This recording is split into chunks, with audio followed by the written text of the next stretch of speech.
Hi guys, welcome to Podcast Portal where we bring you your favorite podcasts ad-free on YouTube. Without further ado, here's today's podcast. Mrs. Benson of apartment 4A knows her hearing isn't what it used to be. Her children and grandchildren, when they bother to visit, are always nearly shouting at her.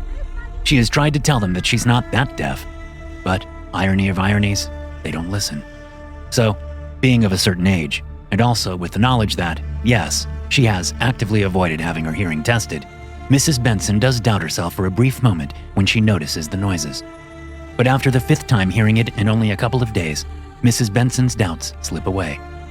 It's a quiet noise, a subtle noise, whisper soft at times, or whisper soft to her ears at least. And it takes her a while to track the noise through her apartment until she realizes the source is coming from the drains. It is a noise that can be easily dismissed, and she does it first. But there's just no more denying that something is going on in the pipes. So she makes the call she does not want to make. Mrs. Benson, there's nothing here, Carl Lumley says as he crawls out from under her kitchen sink. He gets to his knees, wipes his hands on his jeans, then pulls himself up by grabbing onto the kitchen counter. He wobbles a bit when the counter shifts under his pull. That needs fixing too, Mrs. Benson says, watching Carl play off his imbalance like he slipped. Don't tell me you didn't notice it was loose. I noticed. Carl wipes his brow with a handkerchief he keeps tucked away in his back pocket. It's just the landlord isn't exactly looking to spend more money on this bit. Carl darts his eyes this way and that, glancing around like they could be listened to even though they're the only two people in the kitchen. They're the only two people in the whole apartment. Mrs. Benson purses her lips and rolls her eyes at Carl's antics. It's one of many annoying traits the man has, and part of the reason she dreads calling him for anything. Spit it out, Carl, she snaps. Gotta get back to my stories. Well, I hear the landlord is trying to sell this place. Really? Yep, that's what I heard. Oh? And who did you hear it from? Well, the landlord. Mr. Ratchet told you that? He did.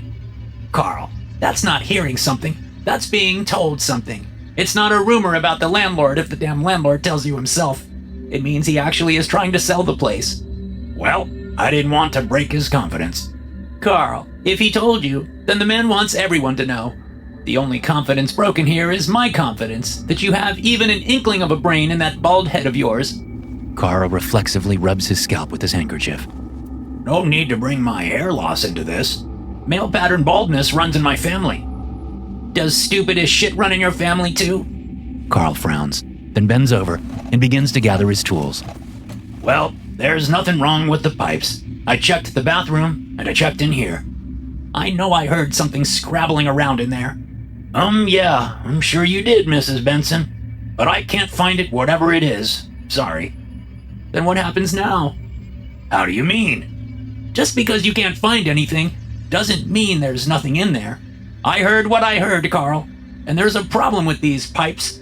That problem being, something is crawling around in them. Well, I can't find that something, so I don't know what to tell you. Mrs. Benson sucks at her false teeth with her tongue, something she does when she gets extra annoyed. Her children and grandchildren are quite used to the sucking noise. They experience it excessively, usually within 5 minutes of stepping through her door. I think an exterminator should be called, Mrs. Benson says, her hands on her hips. Would you like to do it, or shall I? You go for it, Carl says, hefting his toolbox in one hand while he tucks his handkerchief into his back pocket with the other. But don't be submitting no receipts for reimbursement. The landlord won't pay. I can guarantee that. We'll see, Carl. We'll see. Carl walks to the apartment's front door, but before he can open it, Mrs. Benson asks, When exactly do you think Mr. Ratchet will be selling the place? Carl pauses, his hand on the doorknob. You know, come to think of it, he didn't actually say he was going to sell. Mrs. Benson takes a deep, calming breath. Okay, Carl. Then what did he say? He said he was going to get out from under this money pit one way or another. What in tarnation does that mean? Carl shrugs. I don't know. Maybe ask someone who isn't as stupid as me. Then he opens the door and walks out, leaving Mrs. Benson frowning in his wake.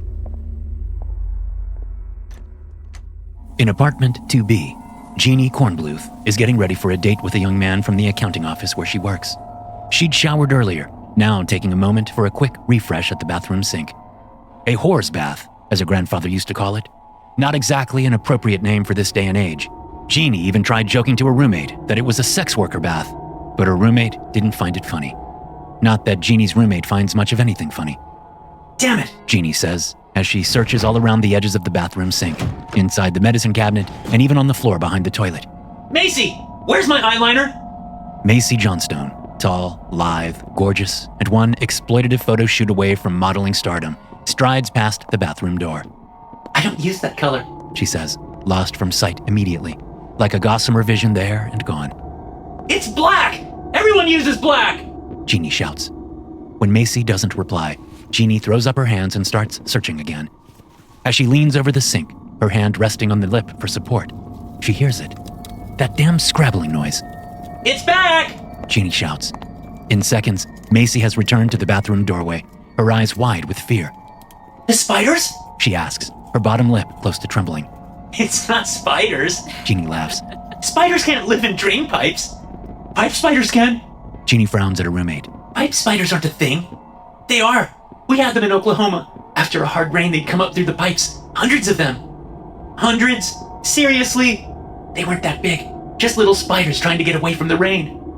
Macy, I'm pretty sure you're describing the plot to Itsy Bitsy Spider. To what? That nursery rhyme. The Itsy Bitsy Spider.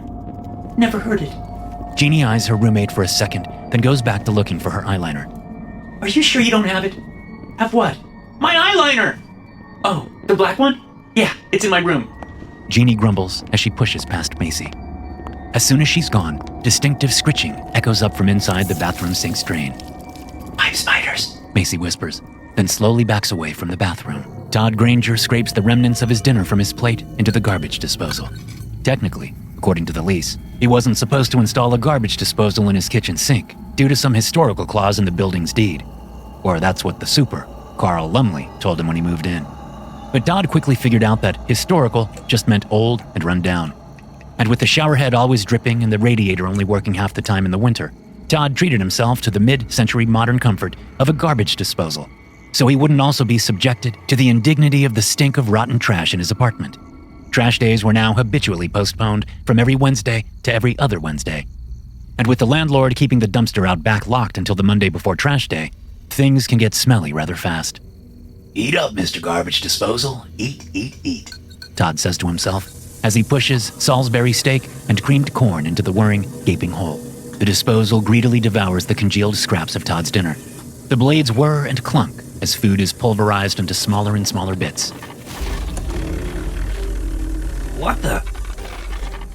Todd reaches out fast and flips the switch, killing the power to the disposal as soon as it makes the strange noises. He turns the water on full blast and aims the faucet directly over the disposal, hoping to dislodge whatever may be in there. But all that happens is the sink begins to fill with water. Food chunks float up to the surface, bubbling out from the black rubber flaps that cover the disposal hole. Shit, shit, shit! Todd hastily turns the water off. Shit! He spins in a circle in his kitchen, his mind racing for an answer to his dilemma. It isn't like he can call the super. No, Carl would rat him out to the landlord in a heartbeat over the unauthorized garbage disposal, and Todd can't afford to move.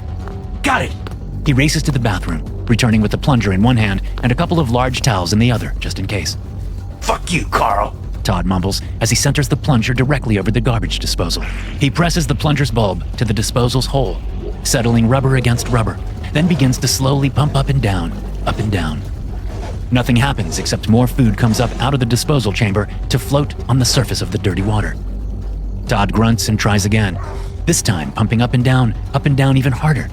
Although he had heard, maybe on Reddit, that if you use a plunger on your kitchen sink, to be careful because you can break the seal of the elbow joint under the sink and then flood your kitchen in a flash.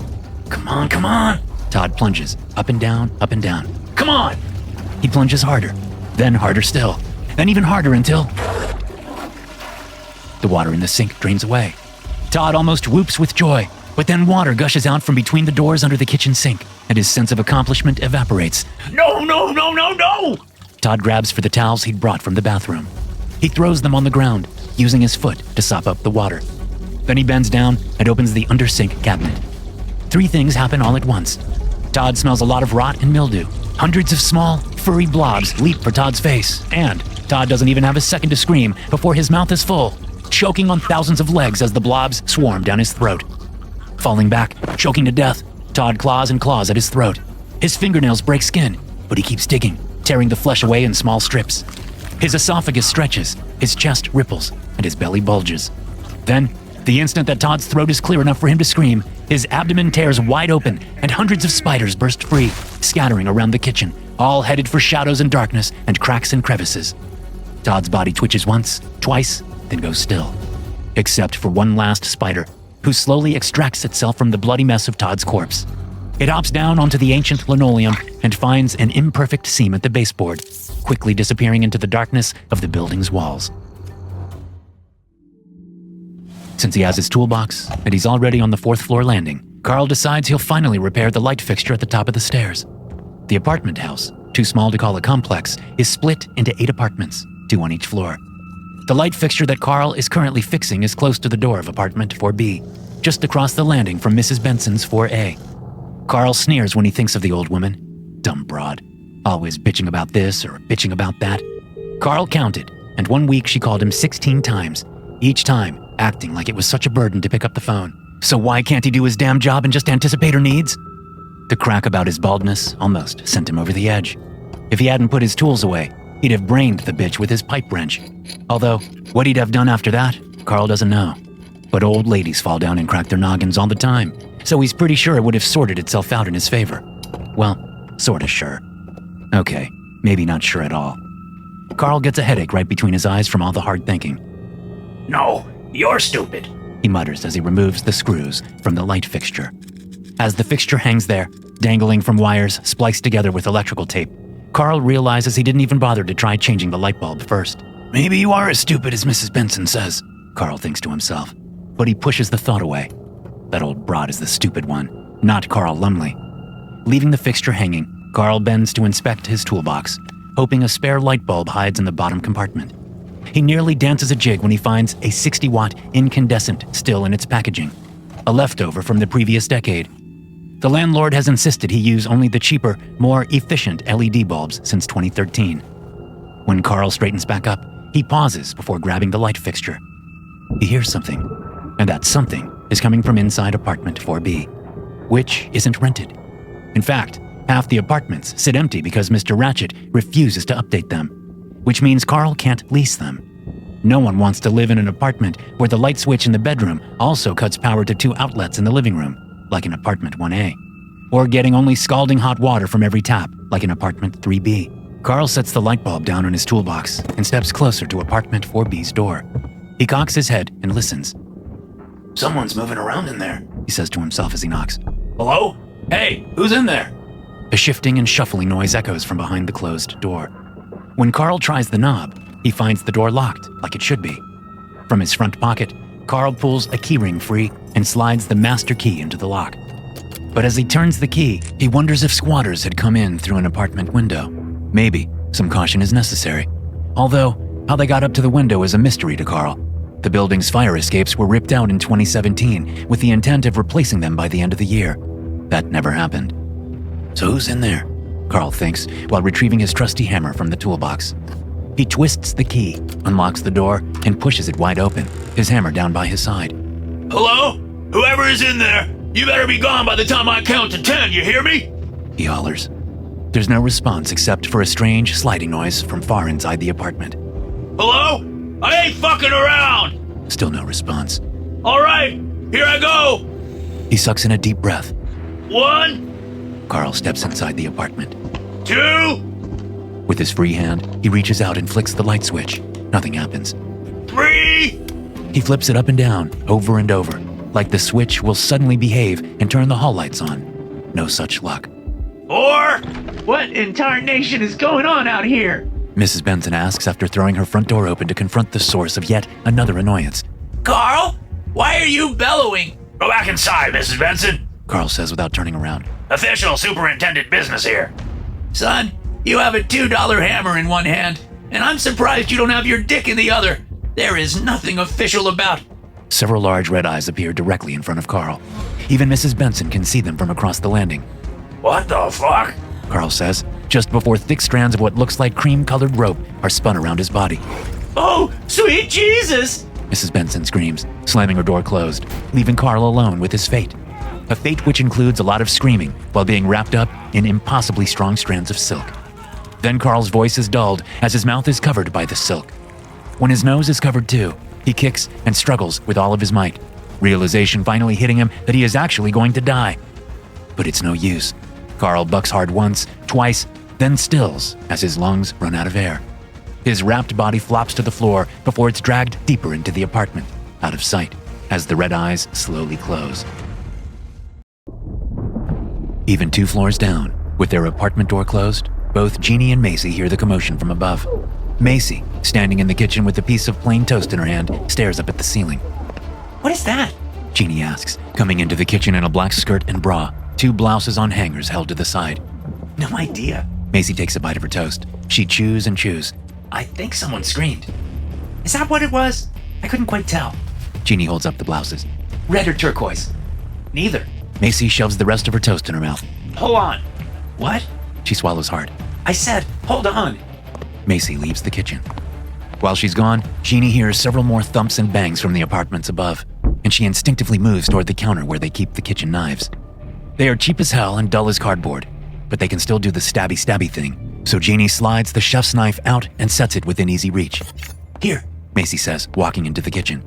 She hands Jeannie a midnight blue dress that looks like a pencil would need to go on a diet to fit into. Try this on. Macy? Yeah, my tits will tear that thing apart. Macy examines the dress, then Jeannie's chest, down at the dress, then back to Jeannie's chest. Right. Sorry. She shrugs as she leaves. Go with turquoise. Thanks. Jeannie sets the red blouse over the back of a kitchen chair and slips the turquoise one on. A horrific scream rips through the apartment house. Okay, we need to call 911, Macy says, hurrying back into the kitchen. Good idea. You call. I'm going to see what's happening. What? Don't be stupid. It could be some serial killer. I doubt it's a serial killer. Jeannie finishes buttoning her blouse. That sounded like Mrs. Benson from the 4th floor. Maybe she fell. Macy has her phone out and is already dialing. Okay, go see. But hurry back. I don't like any of this shit. Same. Jeannie rushes from the apartment, feet bare, eyes wide, her face pointed up to the 4th floor as she takes the stairs 2 at a time. When she reaches the 4th floor landing, she isn't sure which way to look. The vacant apartment's door is wide open, and Jeannie has a creepy feeling about the darkness lurking within. On the other side is Mrs. Benson's apartment, and its door is open too. But it hasn't been left open. To Jeannie, it looks like it's been kicked open. A whispering sound echoes from behind her, and Jeannie returns her attention to the vacant apartment. She squints into the gloom, then gasps as she sees the floor moving, and the walls, and the ceiling. Help me! Mrs. Benson screams from somewhere inside her apartment. Jeannie backs toward the door, her eyes locked on the squirming, crawling carpet of tiny legs coating every inch of the vacant apartment's hallway. She doesn't want to take her eyes off whatever nightmare she's witnessing. Jeannie has a feeling that if she looks away, she'll be dead in seconds. Damn, she thinks. Should have grabbed that knife. Help me! Mrs. Benson screams again. I'm coming, Mrs. B! Jeannie shouts over her shoulder. Hold on! Several ear-splitting screams come from down below, followed by thumps and bangs and crashes and more screams than a whole litany of swearing. Macy, are you okay? Jeannie shouts down, still backing toward Mrs. Benson's doorway while her eyes stay firmly locked on the vacant apartment. Macy responds, but Jeannie can't make out the words. Hit something twice really hard if you are okay! Jeannie yells. There's no banging, and Jeannie starts to call out again when Macy screeches at the top of her lungs, but not in terror, more like a rage-filled war cry. An orange glow fills the apartment house's open stairway. Fucking die! Macy roars. Jeannie smells burning hair and fur and flesh and paint and dust. She rushes to the 4th floor landing's railing and stares down at an insane sight. Macy is below, a can of hairspray in one hand and a lighter in the other. But the insane part isn't the impromptu flamethrower as much as what the flames are directed at. Spiders. Thousands of spiders spilling out of their apartment, and they all head for Macy. Jeannie realizes, with pure horror, that what she has been looking at in the vacant apartment is even more spiders. She whips her head to the side in time to see her own stampede, thousands of spiders pouring from the doorway. Help me! Jeannie spares 1 second to glance the other way, and her mind freezes as her brain tries to make sense of what she's seeing. Mrs. Benson? She whispers. The woman is wrapped in spider silk and held aloft by 2 very large, very hairy legs. The woman has walked out to the landing, and what carries her makes Jeannie's bladder loose. As warm pee flows down Jeannie's leg, she watches in pure horror as Mrs. Benson is flung across the landing. Spiders swarm over the wriggling Mrs. Benson, coating the old woman in hungry arachnids. They burrow through the silk to get to the screaming woman, In seconds, Mrs. Benson stops her wriggling and goes still. Motherfuckers! Macy screams from below. Jeannie looks back at Mrs. Benson's apartment and the abomination filling the doorway. Oh, fuck! Adrenaline finally kicks in, and she sprints for the stairs, crushing spiders in her wake. The huge spider in Mrs. Benson's doorway hisses, and Jeannie doesn't need to look over her shoulder to know the monster is chasing after her. She can feel the stairs shaking behind her with each huge footfall. Run! Jeannie shouts to Macy as she hits the third-floor landing and keeps going. Macy, run!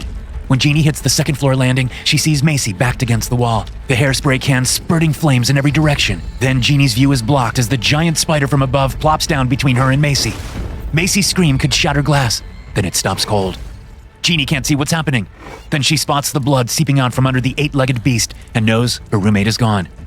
A tickling, then a painful jab rips Jeannie's attention from the blood. She looks down at her right calf and stares as her leg is about to be coated in spiders. Screaming and shaking her leg, Jeannie retreats into her apartment, pulverizing a dozen spiders with each step. The things try to leap for her face, and she swats them aside as she hurries to the kitchen. Bug spray, bug spray, bug spray! She cries, brushing spiders off her shoulders, out of her hair, off her neck. She's kicking at them, stomping them to death, slipping on the crushed bodies. Jeannie gets the cabinet under the kitchen sink open and reaches in to grab the can of bug spray. It's for roaches, but she isn't picky at the moment. As she finds the aerosol can and removes it, she also brings a sleeve of spiders with it. Their tiny fangs bite deep into the flesh of Jeannie's forearm. Gritting her teeth, she slams her arm against the lower cabinets, trying to dislodge the spiders. The pain builds as she endures bite after bite after bite. She tries to get to her feet, but there are so many spiders on the kitchen floor that she slips and slides, and her elbow collides with the gas stove controls, turning one of the dials all the way to high. Spiders flee the suddenly flowing natural gas, and Jeannie grins. She holds her arm over the invisible gas, and spiders drop away like fall leaves in a rough storm. Don't like that, huh? Jeannie shouts, turning the rest of the dials to high, spinning them so fast that the pilot spark can't light them. She doesn't want the flames, she wants the gas. The rotten meat stench of natural gas fills the kitchen and Jeannie coughs. Oh, shit. She mumbles, staggering out of the room and into the hallway. Spiders flee the apartment, desperate to get away from the deadly gas. Jeannie crushes hundreds under her feet as she races down the hallway, out of her apartment, and onto the second-floor landing, right into the ass end of the gigantic spider. Shit! Jeannie realizes she's trapped. The monster slowly turns its bulk around, revealing a dozen red, unblinking eyes. Then she smells it. Smoke. Out of the corner of her eye, as the huge spider rears back on its hind legs, Jeannie sees a flicker of orange light. Macy's flamethrower must have set something ablaze. And when the stink of natural gas hits her nose, she understands that she's not getting out of this alive.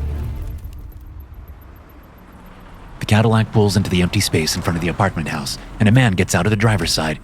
He's mumbling and grumbling to himself as he walks to the trunk and pops it open with his key fob. Below, the license plate reads, #1landlord. Fucking stupid investment. Mr. Ratchet, the landlord, grumbles as he lifts the trunk lid all the way up. I don't know why I let that dumb bitch talk me into buying this stupid place. He reaches into the trunk, then pauses and takes a good look around. He studies every shadow for lurkers. He watches all the neighbors' windows for movement. Then his eyes sweep the street, both sides. Once he's satisfied he's not being observed, he pulls the gas can out of the trunk. Then he hurries around the side of the apartment house, trying to hide the gas can with his legs. Yeah, well, this expensive mistake can be taken care of. He opens the gate to the small backyard that he has never bothered to hire someone to maintain. It's all weeds and mud surrounding a half-assed brick patio. Lots of junkies and hoodlums and losers in this area. A little arson is bound to happen. Mr. Ratchet sets the gas can down and tries to unscrew the top. It's stuck and will not budge. Carrying the can back with him, Mr. Ratchet returns to the Cadillac's trunk to hunt for a rag. Maybe that will help him grip the gas can's lid better. As he leans into the trunk, his whole world is upended, and he finds himself suddenly on the ground, his head throbbing, his ears ringing, and the distinct smell of burning wood, plastic, and scorched meat filling the air. Dazed, he watches embers float down around him. Then he looks past the embers at the apartment house that's now fully engulfed in flames. For a second, before the entire building is fully consumed, Mr. Ratchet swears he hears something very big thrashing around inside. When the roof caves in, Mr. Ratchet shakes off his shock and gets to his feet. His legs are wobbly, but he fights past the weakness and limps to the gas can sitting on the ground behind the caddy. He quickly lifts it up and places it back in the trunk. Won't be needing that, I guess. He slams the trunk lid shut. His ears finally clear a little, and he can hear the sirens coming. The neighbors may have been away from their curtains before, but they aren't now. Mr. Ratchet tries to look nonchalant as people step out onto their porches. Some wave at him, and he's about to wave back when he stops. What the? He mutters, seeing a large shape slip into the shadows between two of the houses across the street. Then the front porch of the apartment house collapses and his attention is pulled away. When he looks back at the houses, he sees nothing, of course, but there's an inkling just at the base of his skull, a primal warning that he can't quite figure out. As he rubs the back of his neck, he wonders, Did that shadow have 8 legs?